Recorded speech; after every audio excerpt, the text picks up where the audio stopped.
I never thought I'd find myself in a situation like this. It wasn't something I had ever planned or even considered, but sometimes life takes turns you can't predict. It started on an ordinary afternoon, the kind that should have faded into memory without a second thought. But that day stuck. That day changed everything. The house was quiet, just the soft hum of the air conditioning and the occasional chirp of birds outside. I had just finished tidying up the kitchen when I felt eyes on me. Not in a fleeting way, but lingering, intent. When I turned, there he was, standing in the doorway. My stepson, Tyler. Tyler had always been polite, respectful. The kind of young man who held doors open and said thank you without prompting. But lately, there had been something different in the way he looked at me. At first I brushed it off as nothing. He was 22, navigating that space between boyhood and full-fledged adulthood, still trying to find his footing in the world. He'd always been close to his father, but ever since his dad had been traveling more for work, he'd spent more time around me. I didn't mind. I liked the company, but this was different.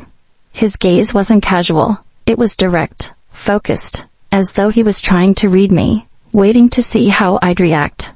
I felt a warmth rise in my chest, something unsettling yet thrilling at the same time. "Do you need something?" I asked, keeping my voice steady. He hesitated for a moment before shaking his head. "No, just thinking." Thinking? About what? I could have asked, but I already knew the answer. And maybe, just maybe, a part of me wanted to hear it out loud. Instead, I turned back to the sink, focusing on the soapy water swirling down the drain. Dinner that evening was uneventful, or at least it should have been. The television played in the background, while I sat across from Tyler at the dining table. I asked him about his classes, his plans for the summer. He answered, but there was something in his voice, a slight edge that wasn't usually there. I felt it in the way he watched me, like he was waiting for something, an opening. Later that night, after I had gone upstairs, I heard a knock at my bedroom door. It was late, too late for casual conversation. I hesitated before opening it, my breath catching slightly when I saw him standing there. He looked like he wanted to say something, but wasn't sure how to start. He ran a hand through his hair. "I don't know what I'm doing." Neither did I, but I knew we were standing on the edge of something, a line we weren't supposed to cross, but one that was starting to blur. "Tyler," I said carefully, "this isn't—" "I know." He cut in. "But that doesn't change anything, does it?" His words hung between us, heavy, charged. I should have stepped back, shut the door, put an end to whatever was happening before it started. But instead, I stayed where I was, watching him, waiting. "Good night," he finally said, his voice quieter now, like he had reached some silent conclusion. Then he turned and walked away, leaving me standing there, my pulse unsteady. I closed the door, but sleep didn't come easy that night. I lay awake, staring at the ceiling, thinking about the look in his eyes, the tension in his voice. It was wrong. It was dangerous. It was something I should never have let happen. And yet, I knew this wasn't over. Not even close. I woke up the next morning feeling like I had barely slept at all. The night before had played over and over in my mind, and I couldn't shake the feeling that something irreversible had shifted between us. I went about my morning routine as normally as I could, hoping that if I pretended nothing had happened, it would simply dissolve into the past. But when I walked downstairs and saw Tyler in the kitchen, I knew I had been wrong. He was leaning against the counter, a coffee mug in his hands, watching me with the same intensity I had felt the night before. "Morning," he said casually, as if nothing had changed. "Morning," I echoed, forcing a smile. I kept my movements deliberate, as I poured myself a cup of coffee, careful not to look at him for too long. If I gave him too much, if I let him see the thoughts swirling inside me, I wasn't sure I'd be able to take them back. I sat at the table, hoping that maybe if I kept my distance, the tension would fade. But Tyler didn't leave. Instead, he sat across from me, taking slow sips of his coffee. "You didn't sleep much," he finally said. I looked up sharply, my heart skipping a beat. "What makes you say that?" "I could hear you moving around. You were up late." He was watching me again, that same searching look that made my stomach tighten. I forced myself to stay calm, to keep my voice light. "Just had trouble settling down, I guess. Nothing unusual." He didn't respond right away. Instead, he leaned forward, setting his mug down. Was it because of me? There it was, the question I had been dreading, the one that would pull me further into this dangerous place if I wasn't careful.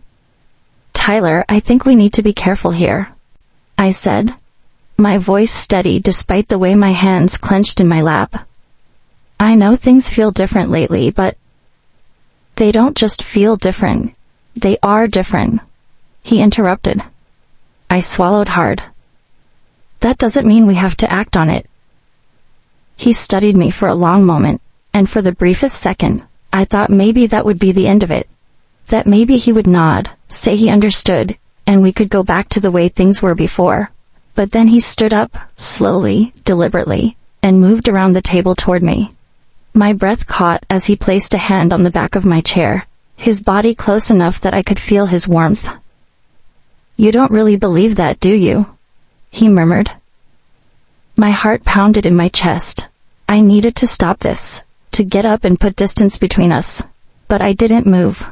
I couldn't. He reached out, the barest brush of his fingers against my arm, and I felt the air in the room shift. "Tyler?" I breathed, my voice barely audible. He waited, his eyes locked on mine, waiting for me to give him permission. And for one terrifying, exhilarating moment, I wanted to. The sound of the front door opening shattered the moment. I jerked back just as my husband stepped into the house, setting his briefcase down with a sigh. "Hey, sweetheart," he called. "Sorry I got back so late. Traffic was awful." I shot up from my chair, my pulse racing. "You're home early." He smiled and walked over to kiss my cheek, oblivious to the storm that had just been brewing in the room. "Meetings wrapped up quicker than expected. Thought I'd surprise you." "That's nice," I managed, forcing a smile. Tyler had moved away, his expression unreadable, but I could still feel the weight of what had almost happened between us. I had told myself it was nothing, that I wouldn't let this go any further. But now, standing there with my husband a few feet away, I knew deep down that it wasn't over. Not even close. I spent the rest of that evening avoiding Tyler. Every time I caught his gaze, I felt like my husband would somehow see through me, as if the weight of what had almost happened was written across my face. I busied myself in the kitchen, pretending to be absorbed in chopping vegetables, stirring sauces, anything to keep my hands occupied. I could feel Tyler's presence in the room, the way he lingered, his attention never straying far from me. Dinner was a quiet affair. My husband, oblivious to the tension crackling in the air, was too busy talking about his meetings, the issues he had to deal with at work, his plans for the weekend. Tyler barely spoke, answering in short responses, his fork idly pushing food around his plate. I was no better. My mind was racing, my body tense, every nerve aware of his presence just across the table. After dinner, my husband settled into the couch, exhausted from his long day, flipping through channels on the television without much focus. I excused myself to the kitchen, pretending to clean up, but really just trying to gather my thoughts. The moment I was alone, I let out a slow breath, gripping the edge of the counter. I needed space, time, clarity. But I wasn't given any of those things. I felt him before I heard him. Tyler's presence was unmistakable, the subtle shift of energy in the room sending a shiver down my spine. I didn't turn, but I knew he was standing behind me. "We need to talk," he said softly. "Not now," I whispered back, my fingers tightening around the dish towel in my hands. "Then when?" His voice was low, persistent, and entirely too close. "This can't happen," I said, my voice barely audible. It was a mistake. We need to forget about it. You don't believe that, he countered, stepping closer. I see it in your eyes. I shut my eyes, willing myself to find the strength to push him away, to put an end to whatever this was, before it went any further. But when I opened them and turned to face him, the words caught in my throat. His expression was unreadable, but his eyes held something deeper, something dangerous, a challenge. Tyler? A noise from the living room made us both freeze. My husband laughed at something on the television, completely unaware of what was unfolding mere feet away from him. The spell broke, and I exhaled shakily, stepping back. Go to bed, I said firmly. This conversation is over. He hesitated, his jaw tightening, but after a long moment he nodded. Without another word, he turned and walked away, disappearing up the stairs. I leaned against the counter, my pulse hammering. I had put an end to it. I had drawn a line. But deep down, I knew that line had already started to blur the moment I let myself entertain the thought of something more. The days that followed were filled with an unbearable tension. Tyler was always there, his presence a constant reminder of what had nearly happened. He didn't push, didn't corner me again. But the silence between us was thick with unspoken words. My husband left for another business trip that Friday, kissing my cheek before heading out the door with his suitcase in hand. Call me if you need anything, he said, smiling warmly. I nodded, forcing a smile. I will. Be safe. The moment the door shut behind him, I let out a breath I hadn't realized I was holding. And then, I felt it. The weight of someone watching me.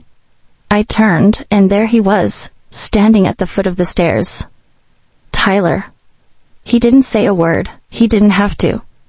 The silence stretched between us, filled with the unspeakable things neither of us dared to acknowledge out loud. I knew, in that moment, that I was standing at the edge of something I couldn't take back. And I didn't know if I wanted to stop myself from falling.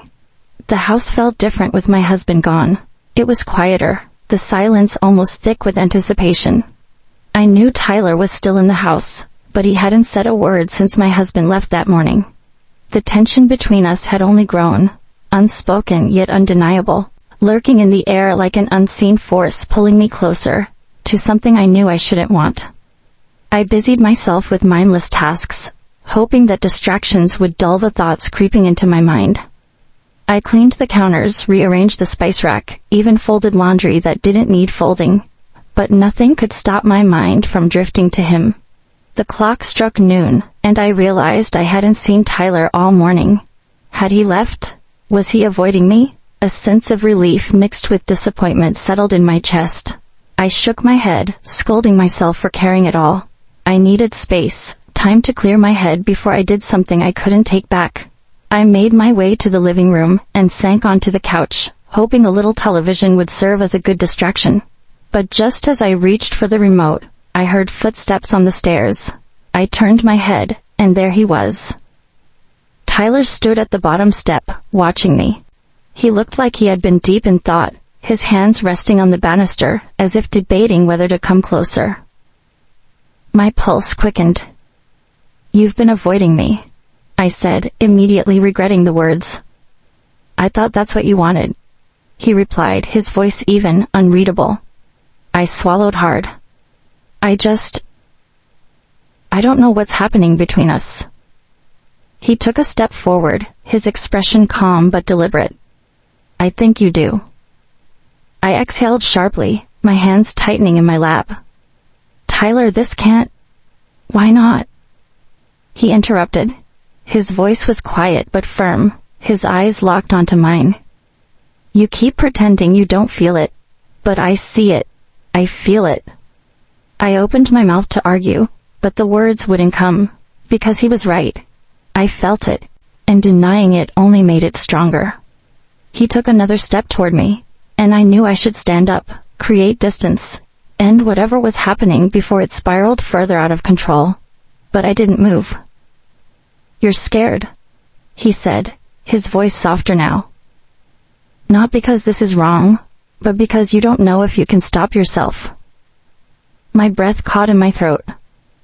Tyler, Before I could finish, he was standing in front of me, so close I could feel the warmth radiating from his skin. My pulse hammered in my chest. "I'm not going to do anything you don't want," he murmured, his gaze unwavering. "But you need to be honest with yourself." I closed my eyes, trying to push away the emotions swirling inside me. This wasn't just about temptation. It was about the undeniable connection that had been building between us. A connection I had tried so hard to ignore. When I opened my eyes, he was still watching me, waiting for my response. And I didn't know if I had the strength to give him the answer he deserved. The air between us remained thick with anticipation. Neither of us speaking, neither of us daring to move. I could hear my own heartbeat, fast and insistent, thrumming against my ribs as if trying to warn me of what I already knew. I should have stepped back. I should have told him to leave, to forget whatever had been brewing between us. But instead, I stayed, my breath shallow, my hands pressing against my thighs in an attempt to ground myself. Tyler was still watching me, waiting for something. Permission, encouragement, a sign that I wanted this as much as he did. And that was the problem. I did. But want wasn't enough to make something right. I pushed myself to my feet, forcing a laugh that sounded more nervous than casual. "We're being ridiculous." His jaw tightened slightly, but he didn't move back. "You don't believe that?" I swallowed hard. "Tyler, this isn't wrong?" He cut me off before I could finish. "Because it doesn't feel wrong." I sucked in a breath, the words catching in my throat. It wasn't about whether it felt wrong. It was about the consequences, the weight of choices that could never be taken back. I shook my head. "It doesn't matter. We can't." He exhaled through his nose, his expression unreadable. For a long moment he didn't say anything, didn't move, just studied me with a patience that made my stomach twist in knots. Then, as if coming to some decision, he stepped back. "Fine." I blinked, the space between us suddenly too much, too empty. "Fine?" He nodded, his gaze unreadable. "If you really believe that we should ignore this, that it's nothing, then I'll drop it. I won't bring it up again." Relief should have washed over me. I should have felt lighter, reassured that he was giving me an out, an escape from something I had no business entertaining. But all I felt was a hollow ache in my chest. I gave a slow nod, ignoring the disappointment curling in my stomach. "That's for the best." A flicker of something passed over his face, something I couldn't quite place. "Right." He turned then, walking toward the stairs without another word. I didn't stop him. I didn't call him back. I just stood there, watching him disappear, feeling the weight of something unfinished pressing down on me. The house felt different after that. The silence between us wasn't just thick. It was impenetrable. Tyler kept his distance, not cold, not cruel, but distant enough that I felt the absence of his presence in every room. I told myself this was what I wanted, that this was the right choice. But every time I caught him looking at me from across the house, that same unreadable expression in his eyes, I wondered if right was the same thing as bearable. The days that followed were quiet, too quiet. Tyler kept his word. He didn't bring it up again, didn't push, didn't cross any lines. But the air between us remained charged, thick with everything unsaid. I should have felt relief, maybe even gratitude, that he had taken a step back. But instead, I felt something else entirely. Something that unsettled me far more than the guilt I had expected to feel. I missed it. I missed the weight of his gaze, the way he challenged me, the way he forced me to acknowledge what was happening instead of running from it. Without him in my space, the house felt emptier. The hours stretched too long, and I found myself waiting for something I had already told myself could never happen. I threw myself into distractions. I went out more often, running errands that didn't need to be run, finding reasons to be anywhere but alone in the house with my thoughts. When I was home, I busied myself with chores, cooking elaborate meals that no one had asked for, anything to keep my hands and mind occupied, but nothing helped. Because no matter how much I tried to pretend otherwise, I knew the truth. I wanted him, and knowing that he had let go, that he had decided to stop pushing didn't make it easier. It made it worse. Because now, I was the one thinking about what if. I was the one fighting the urge to cross the line I had so firmly drawn.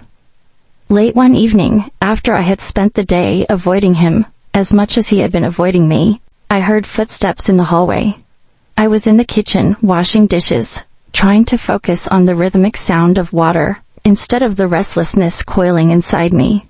When I turned, he was there, standing in the doorway.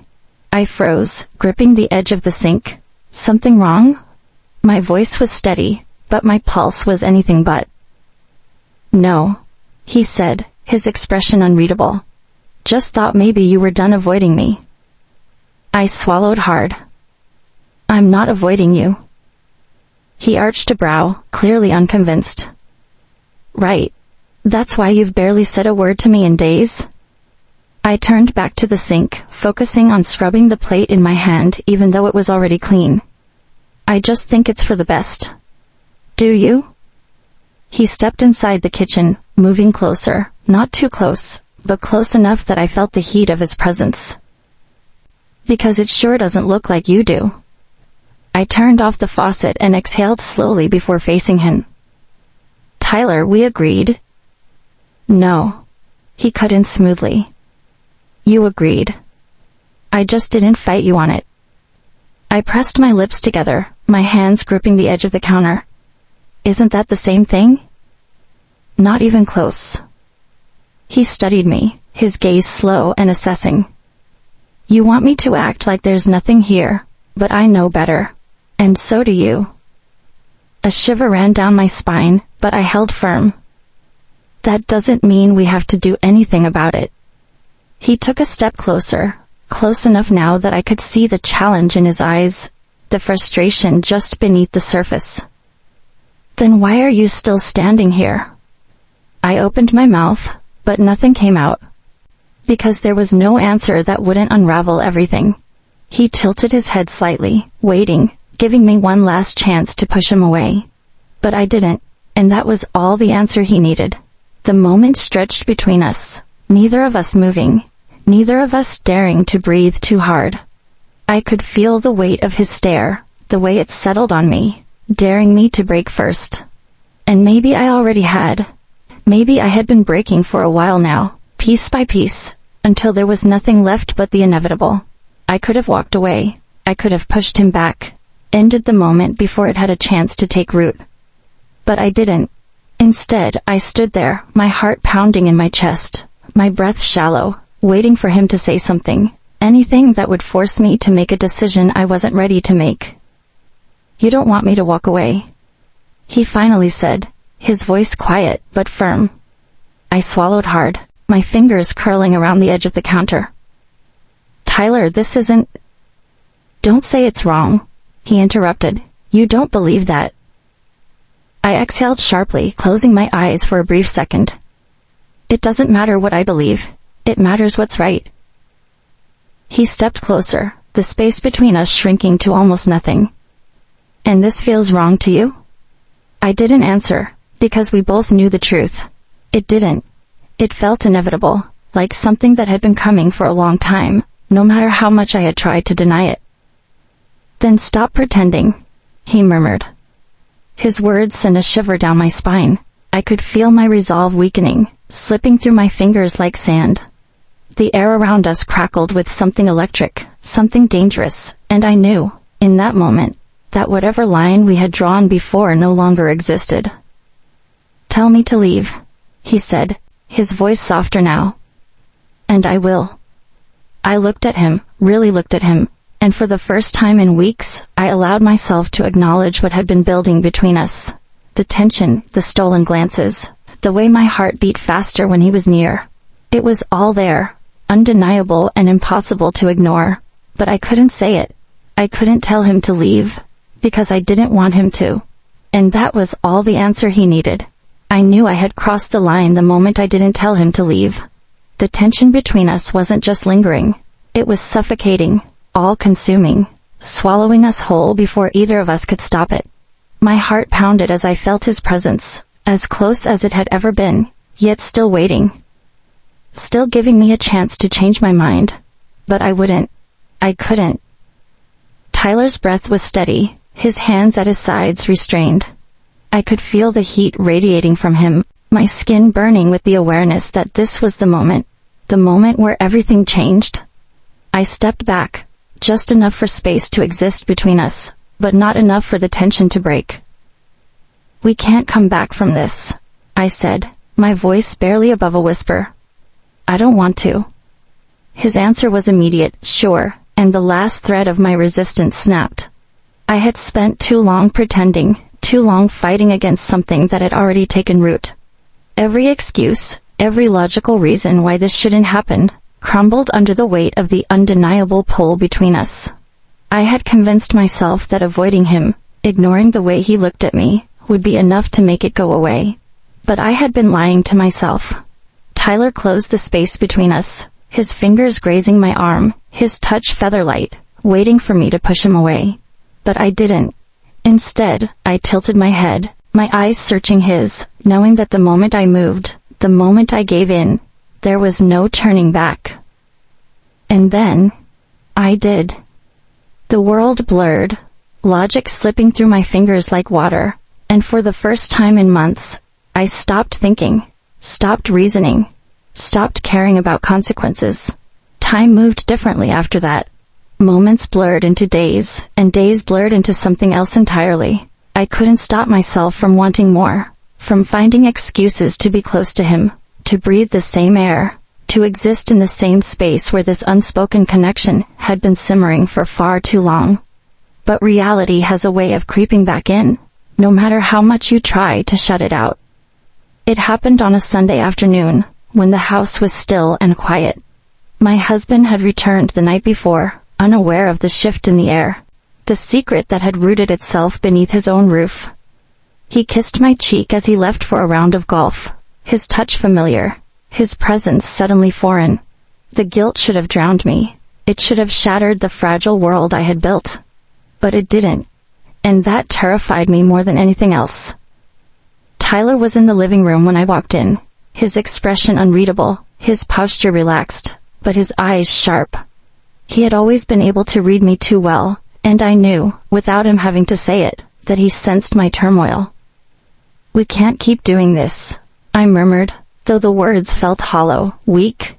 He studied me for a long moment before nodding, but there was no finality in his agreement. "I know." Silence stretched between us, filled with the weight of everything we couldn't say. I turned to leave, but his voice stopped me. "Do you regret it?"